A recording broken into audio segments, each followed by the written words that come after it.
Hey everyone, this is Dion with Racers360. Today we're going to be breaking down Summit Point Motorsports Park. Really a fun, short lap that's very intense. Lots of really critical corners to make sure that you're going to execute highly on for a fast lap time. So let's go ahead here and go into turn one. We're going to play at full speed for right now. We're approaching turn one. Our brake marker's going to be on the left-hand side here.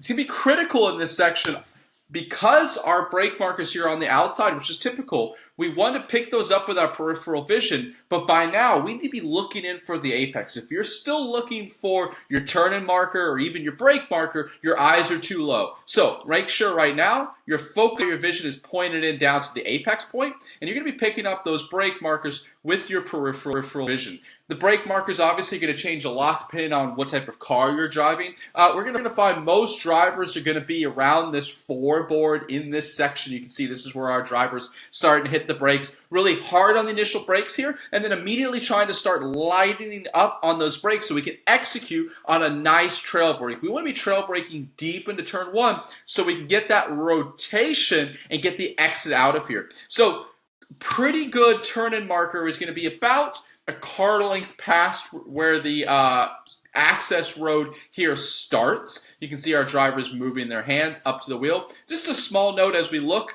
at our driver here. You've noticed that they've just ever so slightly shifted their hand on the steering wheel as they've gone up. See how their hands not at 9 and 3 o'clock up above. Make sure we're not doing that as drivers. Make sure we're always at 9 and 3 o'clock. It's going to be important that as you start to work on driving towards the limit and start trail braking, you really want those hands at 9 and 3 o'clock so you can make those small adjustments. Typically when you're moving your hands around, you're going to make bigger adjustments. It's harder to be smooth and you're going to tend to overcorrect, and that can get you in trouble.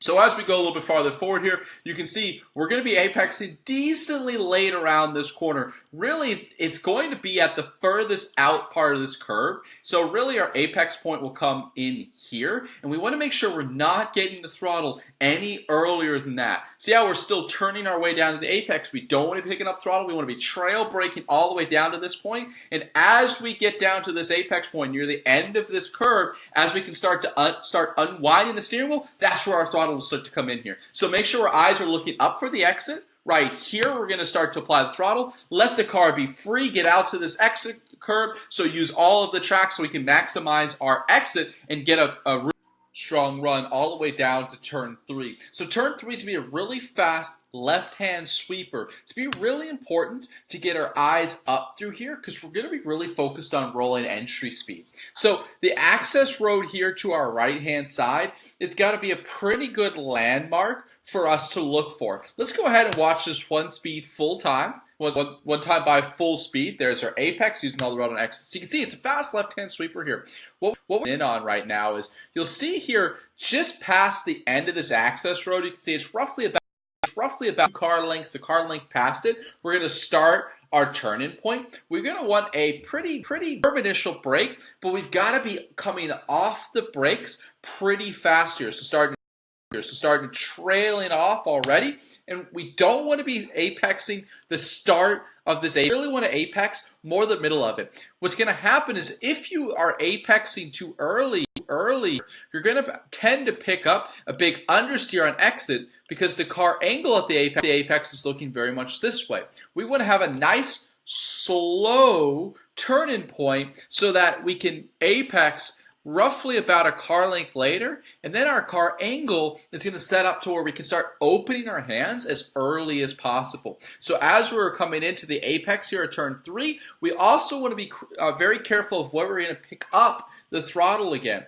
Notice how we only are going to start picking up our throttle here as we're ready to start unwinding the steering wheel, and we want to make sure at turn 3 our eyes are up, looking as far forward as possible so that we can start to unwind that steering wheel as early as possible and start to run, let the car be free and get out on this exit curve here. Use as much of it and as early as you can. I'd like to see our driver in this video actually get out there slightly earlier than they are, but overall pretty solid. But that's going to help maximize run out of turn 3 and really set ourselves up for a strong turn 4, 5, 6 section here.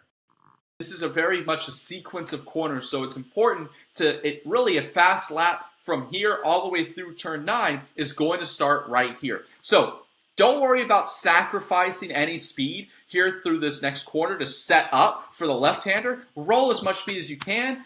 Apexing again, just about a car length or two past the end of the start of the curve there. Use all of the road on the exit here because we're not going to be able to gain much time by sacrificing into turn 4 here. So use all of the road. If you can get out there and make it about a half car width back to the right, that's fine.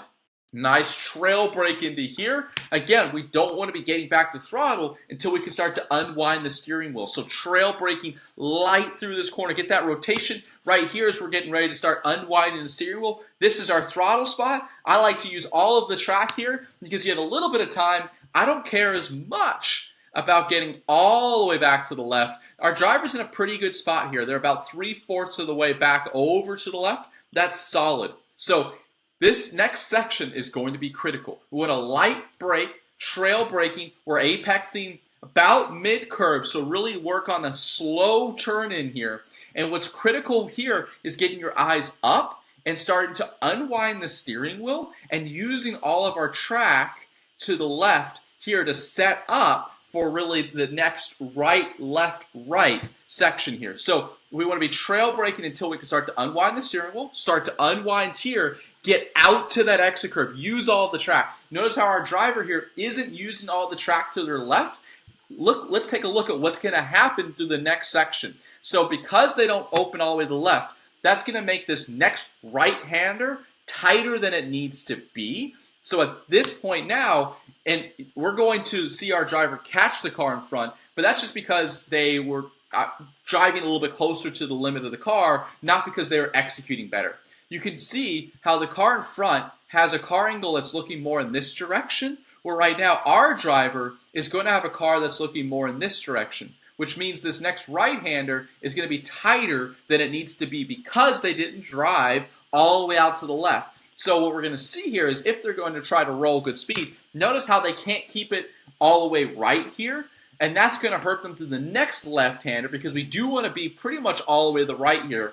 And then what we're going to see here is because they're turning from the inside, now they're going to be pushed out farther here. They're not going to be all the way to the left side of the road. And now when they turn into the right, they're not maximizing the radius of this next corner. Our most important part of this section is really getting all the way to the left side of the road here at turn-in so we can maximize the radius here, maximize your entry speed you run through, and still get that great exit point. So it really started by getting out, using all of the track to the left in the double right-hander, keeping it right, then keeping it left here, and now we want to roll that speed. See how our apex comes about mid-curve. We don't want to get the throttle until we can start to unwind the steering wheel. So right here, we're applying the throttle. Use all the track on exit.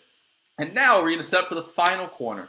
Really, we're going to focus in on where are we picking up that throttle application. Our driver's going to turn in slightly early here. There's no great turn-in markers. So we're going to be using our depth perception. We don't want to be apexing the start of this curve. See how our driver's kind of apexing the start of this curve? Now they can't start to unwind the steering wheel to hold that apex for longer. We'd rather see that apex come where the car in front is apexing. So about a car length to 2 car lengths later, and we don't want to pick up the throttle until we can start to unwind the steering wheel, which comes right about here. We got to make sure our eyes are up, looking forward, and we're always asking ourselves, how early can we start to unwind the steering wheel so we can maximize that exit? Get out there, use all of the track on exit out here so that you're back to full throttle as early as possible and you've maximized your run onto the front straightaway. So that's been the Racers 360 track breakdown at Summit Point. It's a short, intense track, a lot of fun, some really critical technical sections to execute on. And if you're looking for pro coaches to go through your video, just like we did here, and give you personal